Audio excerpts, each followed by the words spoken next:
সোনা বাপ্পা, তুই আমার পেট থেকে বুকে এলি ঠিক 2026 ফেব্রুয়ারি মাসের 17 তারিখ মঙ্গলবার, ঠিক সকাল 9টায়। খুব আনন্দ হচ্ছিল, কিন্তু সেভাবে শেয়ার করলে অনেক কিছুই বলা যায়। এটা হচ্ছে তার আগের দিন, যেদিন আমি অ্যাডমিট হয়েছিলাম। সেদিন সকালবেলা মা খাবার বানাচ্ছিল, শিবরাত্রি ছিল যেহেতু, তো ভাত টাত খেতে ছিল না। তো সেদিন আমার মা বানাচ্ছিল কড়াইশুঁটির কচুরি সাথে আলুর দম। তো সেদিন অনেকবারই ডাক্তারখানায় ছোটাছুটি করতে হয়েছিল, আর আমাদের হসপিটালটা ছিল সামনেই। তো ডক্টর আমাকে যখন জানায় যে আমার সি-সেকশন হবে, তখন বাজে সন্ধ্যে 7টা, 7:30। আমার হাজব্যান্ড সারাদিন আমাকে নিয়ে ছোটাছুটি করেছে ওই দিনটা, কিন্তু আমরা ভাবতেও পারিনি যে পরের দিনেই আমাদের কোলে আসবে।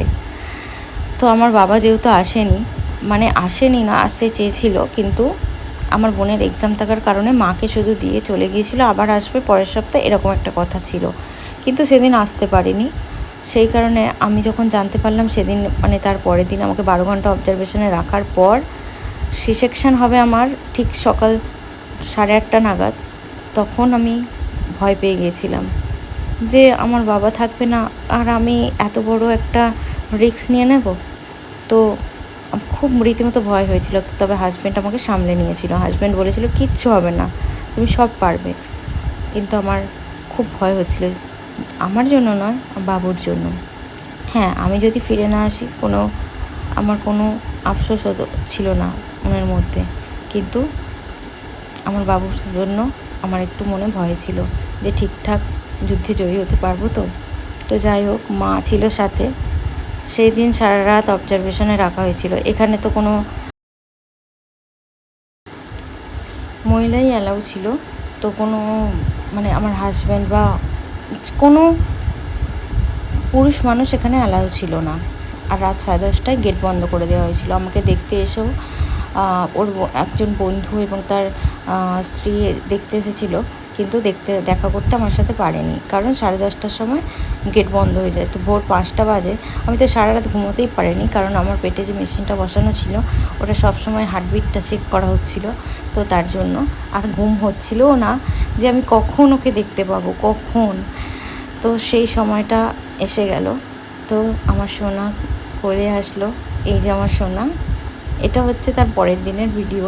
ওকে যখন আমি কোলে পেলাম, সে যেদিন ডেলিভারি হয়েছে সেদিন কিন্তু আমি ওকে কোলে পাইনি। ওর দেখাশোনা আমার মাই সেদিন করেছিল, যেহেতু আমার সি সেকশন হয়েছিল সেই কারণে। তো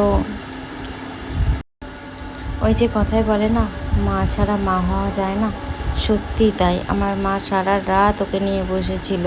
সেই দিন ও ঘুমায়নি। সেদিন সারা রাত ও কান্না করেছে। খাওয়া দাওয়ানো পরও সে কান্না করেছে। আমি তো ওকে নিতেই পারিনি, যেহেতু আমার একদম সব কিছু কি বলবো, নিয়ারোস্ট আমি ছিলাম না। তো যাই হোক, আমি খুব খুশি। আর আমার সোনার মুখটা দেখে আমি সব যন্ত্রণা ভুলে গেছি। 9 মাস যে আমাকে গর্ভে ধারণ করতে গিয়ে যে কষ্টটা পেয়েছি, সেটা আমার একটুও আর মনে হয় না কিছুই। কিন্তু আশপাশের লোক যে কষ্টটা দিয়েছিল সেটা আমি ভুলতে পারিনি। আমার বাবু আমার গর্ভে আসার পর আমি অনেক মানুষের থেকে অনেক রকম কষ্ট পেয়েছি। কে কীরকম মানুষ সেটা আমি জানতে পেরেছি। যদি ও না আসতো হয়তো আমার কোলে এত তাড়াতাড়ি, তাহলে আমি জানতেও পারতাম না যে আমার কাছের মানুষগুলোই এত পর। এই সময়টা ছিল আমার মা, বাবা, বোন আর হাজব্যান্ড। হ্যাঁ, খুব খুব খুব আমাকে সাপোর্ট করেছে। হয়তো ওরা ছাড়া আমি এত সুন্দর একটা ফুটফুটে সন্তানের জন্ম দিতে পারতাম না। প্রথম থেকেই ওরা আমাকে খুব সাপোর্ট করেছে। সেই প্রথম দিন থেকে শোনা কথাটা আমার হাজব্যান্ড তারপর থেকে এতটা কেয়ার আমার নিয়েছিল, হয়তো আমি জীবনেও আর ওর এই ভালোবাসা, এই যত্নটা আমি পাবো কিনা আমি জানি না।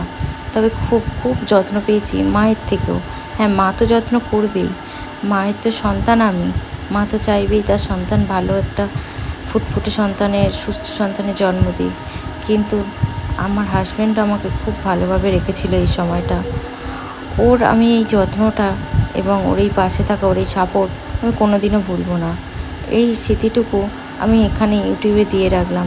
যদি আমি পরে কোনো দিন দেখতে চাই বা আমার বাচ্চাটাকে দেখাতে চাই, তখন সেখান থেকেই দেখতে পাবে যে তার মা পাশে কে কে ছিল।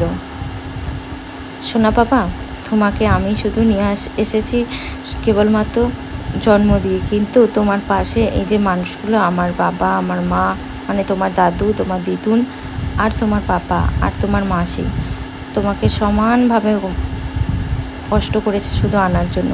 তুমি ওদেরকে সবসময় ভালো রেখো, খুশিতে রেখো, কেমন?